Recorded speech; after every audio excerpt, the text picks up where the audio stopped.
বর্তমান সময়ের অন্যতম নন্দিত ও দর্শকপ্রিয় অভিনেত্রী আয়েশা খান নিজস্ব অভিনয়ের শৈলী, ব্যক্তিত্ব আর স্নিগ্ধতায় খুব অল্প সময়ে দর্শকদের মনে জায়গা করে নিয়েছেন তিনি। সমসাময়িক ঝোঁকে গা ভাসিয়ে না দিয়ে বরাবরই কাজ নির্বাচনে সচেতন তিনি। নাটক, ওয়েব সিরিজ কিংবা সিনেমা প্রতিটি মাধ্যমে নিজেকে মেপে পথ চলছেন এই অভিনেত্রী।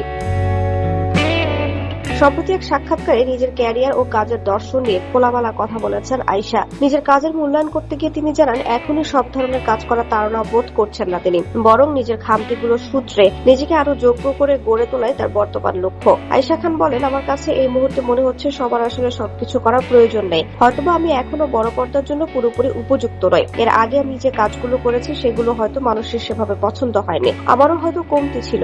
যেহেতু আমি কোনো থিয়েট্রিক্যাল ব্যাকগ্রাউন্ড থেকে আসিনি, তাই শেখার অনেক কিছু আছে। আমি যদি অনেক কিছু জানতাম বা পারতাম তবে হয়তো এই দ্বিধা দ্বন্দ্ব তৈরি হতো না।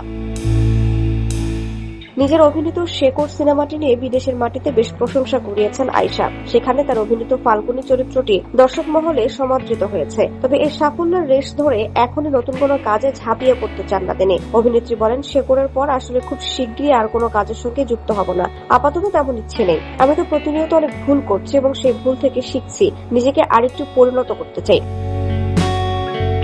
বাংলা চলচ্চিত্রের বর্তমান জোয়ার নিয়ে আয়েশা খান বেশ ইতিবাচক। বিশেষ করে 2022 সালে পরাণ ও হাওয়া সিনেমার মাধ্যমে ইন্ডাস্ট্রিতে যে পরিবর্তন এসেছিল তার প্রশংসা করেন তিনি। বলেন, তখন আমাদের সবার মুখে একটা কথাই ছিল, হাওয়া সিনেমা ইন্ডাস্ট্রি বদলে দিয়েছে। তারই ধারাবাহিকতায় এখন বনলতা এক্সপ্রেসের যে সাফল্য দেখছি তা সত্যি উপভোগ করছি, ভালো লাগছে।